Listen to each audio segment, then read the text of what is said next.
जय श्री कृष्ण साथियों। श्रीमद् भागवत गीता में मनुष्य के जीवन के प्रत्येक समस्या का समाधान मिलता है। भागवत गीता ऐसा प्रेरणादायक संदेशों का महासागर है जो जीवन से निराश मनुष्य को आशाओं से भर देती है। मित्रों, मुझे पूरा विश्वास है कि इस वीडियो को पूरा अंत तक देखें और शांत मन से इसकी बातों को सुने और समझने के बाद न केवल आपके मन को असीम शांति का अनुभव होगा, बल्कि आपके विचारों में भी, जीवन में भी बहुत ही सकारात्मक बदलाव अवश्य आएंगे। मैं ये गारंटी के साथ कह सकती हूँ कि जो कोई भी इस गीता सार को अंत तक सुनेगा और उसके ज्ञान को जीवन में उतारेगा, उसे अपने हर समस्या का समाधान मिल जाएगा। उसे वह सब कुछ मिलेगा जो वो पाना चाहता है। इसलिए भागवत सार को आप रोज सुबह और रोज रात को सोने से पहले अवश्य सुने। दोस्तों, श्रीमद् भागवत गीता में भगवान श्री कृष्ण कहते हैं, जो भी मनुष्य श्रद्धा से युक्त होकर और दोषों से रहित होकर इस गीता शास्त्र का अध्याय श्रवण और मनन करता है, वह सभी पापों से मुक्त होकर मेरे परम धाम को प्राप्त होता है। साथियों, इसलिए कहा भी जाता है कि जिस घर में श्रीमद् भागवत गीता का पाठ हर रोज पढ़ा और सुना जाता है, उस घर में कभी कोई संकट या परेशानी नहीं आती। भगवान श्री कृष्ण का आशीर्वाद और कृपा हमेशा बना रहता है और जीवन सुख संपत्ति, धन वैभव और आनंद से परिपूर्ण हो जाता है।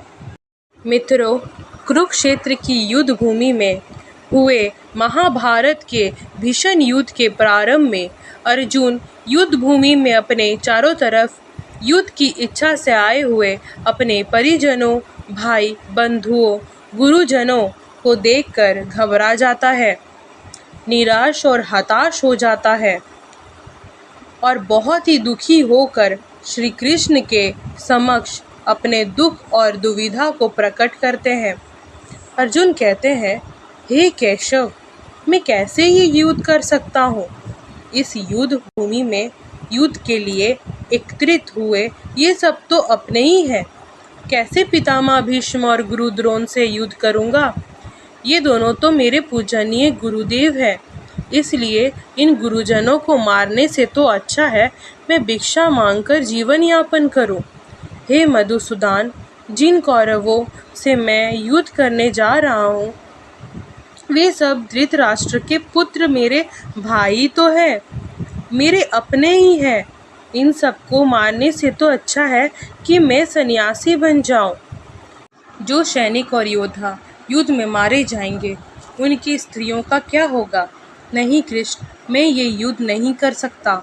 अपने ही कुल का विनाश करके मैं कैसे सुखी हो सकता हूँ? हे कृष्ण, मुझे कुछ समझ नहीं आ रहा है। मेरी बुद्धि भ्रमित हो रही है, मेरा सर फटा जा रहा, मेरा पैर कांप रही है। हे कृष्ण, मेरा मार्गदर्शन करो, मुझे ज्ञान दो, मुझे बताओ कि मैं क्या करूं।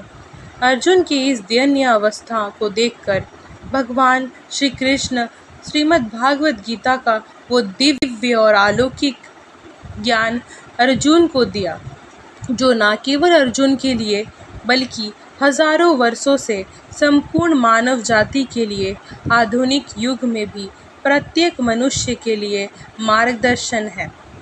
श्रीमद् भागवत गीता एकमात्र ऐसा ग्रंथ है जो मनुष्य को जीना का सही तरीका बताती है।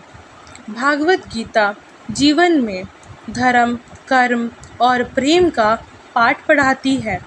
इसलिए हमें नित्य प्रतिदिन भागवत गीता का अध्ययन अवश्य करना चाहिए। अर्जुन की दुविधा और संशय को देखकर कृष्ण ने अर्जुन से कहा, हे अर्जुन, तू बड़ी बड़ी ज्ञानियों जैसे बातें करता है, लेकिन जो सच में ज्ञानी होता है वो इस तरह दुख और शोक नहीं करता। तेरे हाथ में कुछ है ही नहीं, तू चाह कर भी कुछ नियंत्रित नहीं कर सकता। जीवन और मरण तो तो प्रकृति का नियम है। ये सब लोग वास्तव में मेरे ही द्वारा मारे जाएंगे। तू तो सिर्फ निमित्त मात्र है। इसलिए जो ज्ञानी होता है वो किसी के मरने पर रोता नहीं है। ज्ञानी जन नहीं बीते हुए कल का शोक करते हैं और ना ही आने वाले कल का चिंता। इसलिए जो होने वाला है वो होकर ही रहता है और जो नहीं होने वाला वो कभी नहीं होगा। ऐसा निश्चय जिसको समझ में आ जाता है, जिसकी बुद्धि में आ जाता है, उसे कोई दुख नहीं सताता, कोई चिंता नहीं सताती। हे अर्जुन, तुम इस बात को शोक मत करो कि यहाँ कौन अपना है कौन पराया है। जो अधर्म करता है उसके साथ युद्ध करने का एक क्षत्रिय का धर्म है और अपने धर्म का पालन करना तुम्हें मोक्ष और मुक्ति देगा। अपने मन से मोह को त्याग दो, नहीं तो सारा जग तुम्हारी निंदा ही करेगा। आज अगर तुम युद्ध नहीं करोगे तो सारा संसार तुम्हें नपुंसक और डरपोक कहेगा। यहाँ बात अपने पराया की नहीं, यहाँ बात धर्म और अधर्म की बात सही और गलत की है।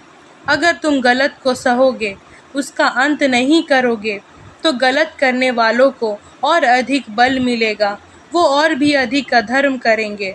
इसलिए अपने मोह को त्याग करके तुम युद्ध करो। श्रीमद् भागवत गीता में भगवान श्री कृष्ण कहते हैं, हे अर्जुन, ये संसार मेरी ही है और मुझसे ही उत्पन्न हुआ है। मैं ही इसका पालन पोषण करता हूँ। गीता में कृष्ण अर्जुन को कर्म योग, ज्ञान योग और भक्ति योग के माध्यम से जीवन का उद्देश्य को समझने का मार्गदर्शन करते हैं। कर्म योग का अर्थ है बिना फल की इच्छा किए कर्म करना। गीता में कृष्ण अर्जुन को अपने कर्तव्य का पालन करने और फल की चिंता किए बिना कर्म करने के लिए प्रोत्साहित करते हैं। ज्ञान योग का अर्थ है ज्ञान के माध्यम से सत्य को जानना। गीता में कृष्ण अर्जुन को आत्मा और परमात्मा के बारे में ज्ञान प्रदान करते हैं और उन्हें सत्य को समझने में मदद करते हैं। भक्ति योग का अर्थ है भगवान के प्रति प्रेम और समर्पण। गीता में कृष्ण अर्जुन को भक्ति के माध्यम में भगवान के साथ जुड़ने और मोक्ष प्राप्त करने का मार्ग दिखाते हैं। अनासक्ति। गीता में अनासक्ति का अर्थ है संसारिक वस्तुओं और इच्छाओं से अलग रहना।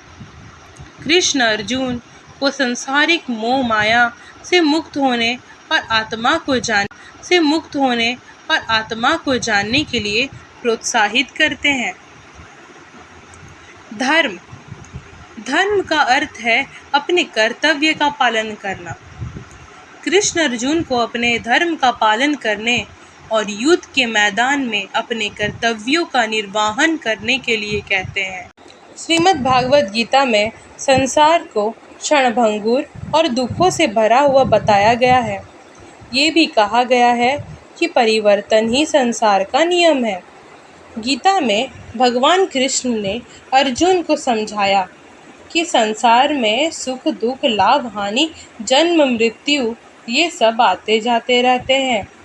मनुष्य को इन परिवर्तनों से विचलित नहीं होना चाहिए, बल्कि अपने कर्मों पर ध्यान देना चाहिए। संसार क्षणभंगुर है। इसका अर्थ है कि संसार में कुछ भी स्थायी नहीं है, सब कुछ बदलता रहता है। संसार दुखों से भरा है। गीता में कहा गया है कि संसार में दुख और सुख दोनों ही मौजूद है, लेकिन दुख का अनुभव अधिक होता है। संसार एक माया है। इसका मतलब है कि संसार एक भ्रम है जो हमें सत्य से दूर ले जाता है। संसार में कर्म का महत्व है। मनुष्य को अपने कर्मों पर ध्यान देना चाहिए और अच्छे कर्म करने चाहिए। संसार से परे एक सत्य है। गीता में कहा गया है कि संसार से परे एक शाश्वत सत्य है जिसे आत्मा या परमात्मा कहा जाता है। मोक्ष का मार्ग। गीता में मोक्ष संसार के दुखों से मुक्ति का मार्ग भी बताया गया है, जो भगवान की भक्ति, ज्ञान और कर्म योग के माध्यम से प्राप्त किया जा सकता है। संक्षेप में, गीता में संसार को एक ऐसा स्थान बताया गया है जहाँ परिवर्तन, दुख और माया मौजूद है, लेकिन साथ ही ये एक ऐसा स्थान है जहाँ मनुष्य अपने कर्मों के माध्यम से ही सत्य को प्राप्त कर सकता है और मोक्ष प्राप्त कर सकता है। भगवान कृष्ण के अनुसार मनुष्य को उसके कर्मों का फल अवश्य मिलता है, चाहे वो अच्छा हो या बुरा। कृष्ण ये भी कहते हैं कि कर्म करते जाओ, फल की चिंता मत करो। अच्छे कर्मों का फल अच्छा और बुरे कर्मों का फल बुरा होता है और ये फल मनुष्य को स्वयं ही भोगना पड़ता है। भगवान कृष्ण ने भगवद गीता में कर्म योग का उपदेश दिया है, जिसके अनुसार मनुष्य को फल की इच्छा किए बिना अपने कर्म करते रहना चाहिए। उनका कहना है कि कर्म का फल अवश्य मिलता है और ये फल मनुष्य के कर्मों के अनुसार ही निर्धारित होता है। कर्म का फल। कृष्ण कहते हैं कि अच्छे कर्मों का फल सुख और शांति है, जबकि बुरे कर्मों का फल दुख और पीड़ा है। स्वयं भोगना। कृष्ण ये भी स्पष्ट करते हैं कि कर्म का फल मनुष्य को स्वयं ही भोगना पड़ता है, चाहे वो अच्छा हो या बुरा। फल की चिंता ना करना। कृष्ण का उपदेश है कि मनुष्य को कर्म करते समय फल की चिंता नहीं करना चाहिए, बल्कि अपने कर्म की पूरी निष्ठा और ईमानदारी से करना चाहिए। कृष्ण ने एक कथा के माध्यम से बताया कि किस प्रकार एक धनी व्यक्ति ने छल से स्वर्ण मुद्राएं प्राप्त की, लेकिन बाद में उसे उन मुद्राओं को गरीबों में दान करना पड़ा, जो उसके छल का फल था। इसलिए भगवान कृष्ण के अनुसार मनुष्य को अपने कर्मों से प्रति सचेत रहना चाहिए और अच्छे कर्म करने का प्रयास करना चाहिए, क्योंकि कर्म का फल अवश्य मिलता है। राधे राधे।